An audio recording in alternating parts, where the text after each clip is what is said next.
Je pense que c'est le choix le plus délicat et qui sera sûrement commenté dans tous les sens. Égoïste. Beaucoup de c'est plein des égoïstes. Moto soki nanda kona ça va, ça na salaire bien. Musala ne ya bien. Alobi le pays va bien. Makamoni sozo simba. Somboni alobi ça va, maintenant ça va. Wana yemoko ça va. Donc a joué fonction na gouvernement, a joué fonction na entreprise publique. Alobi ça va. Pour na ye ça va, ça nanda kona ye.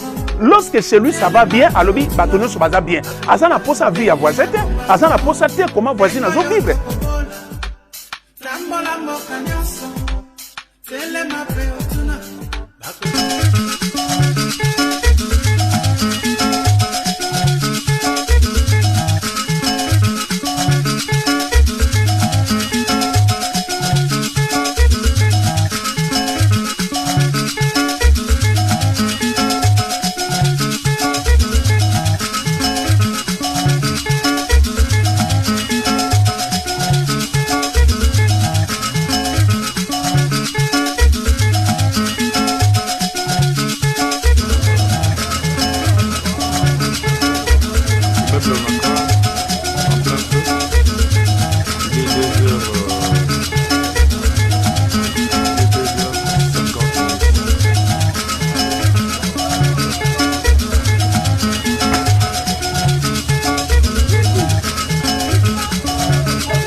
C'est plein des égoïstes.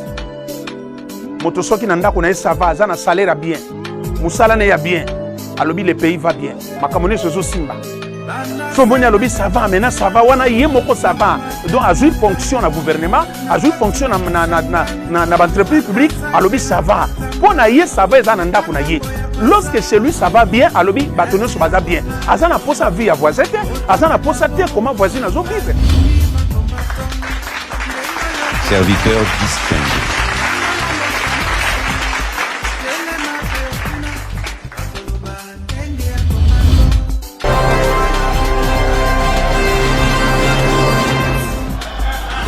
Je pense que c'est le choix le plus délicat et qui sera sûrement commenté dans tous les sens. Mais je voulais donc préciser. Azana posa te comment voisin azo vivre. Comme chez lui ça va bien, alors ça va bien. Loco les panes ça ne va pas bien, à comme les canaux télévision.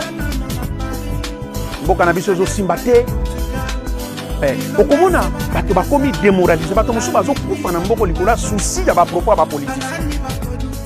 Bato belé baza traumatisé na message ya ba politicien. Osomona politicien moko akoleka na télévision avec la maturité azati. Oya ko calmer population azati. Oya ko luka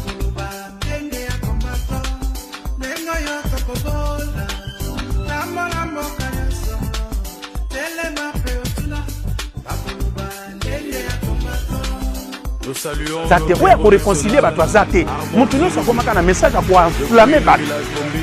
Message, quand tu as coupé, ça va te monter ma passe. Les pays ont faillite. Bien aimé. Pays, ça l'a faillite. Ceux qui t'ont payé, ça l'a madame, ça l'a pris à Yomoko. Et pas non, comme ça, tu bien. Tu mangeais bien.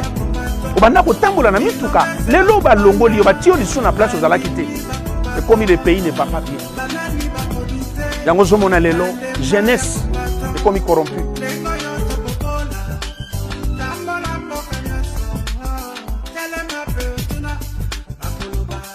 Nous sommes sous d'autres cieux, des jeunes entrepreneurs, des jeunes qui se lancent dans l'agriculture, dans la création d'entreprises.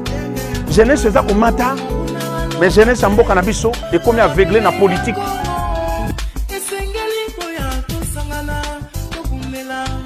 Boka ba égoïste. Boka na biso c'est plein des égoïstes. Moto soki nanda kona ça va, ça na salaire bien. Musala ne ya bien. Alors le pays va bien. Makamoni sozo simba. Somboni alobi ça va, maintenant ça va, wana yemoko ça va. Donc a joué fonction na gouvernement, a joué fonction na entreprise publique, alobi ça va. Pour na yé ça va, ezana ndako na yé.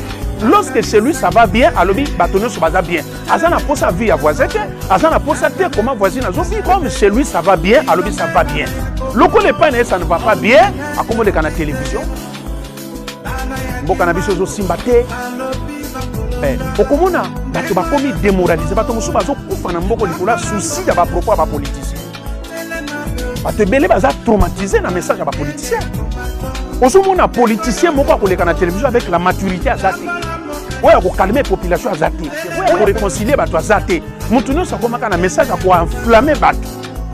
Message kaka akopesa bato mutema passe. Les pays ont faillite. Bien aimé. Pays zalaka na faillite. Soki tango pays zalaka malamu zalaka pa na yo moko. Et pas na makambo za ko tambola bien. Tu mangeais bien. Obanda ko tambola na mituka. Lelo ba longoli yo ba tio lisu na place ozala kité. Et comme le pays ne va pas bien. Yango zomona lelo jeunesse est comme corrompu. Yango zomona dans sous d'autres cieux des jeunes entrepreneurs. Ba jeunes ba se lancer en agriculture. Na ba création d'entreprise. Jeunesse za ko mata. Mais jeunesse en mboka na biso est comme aveuglé na politique.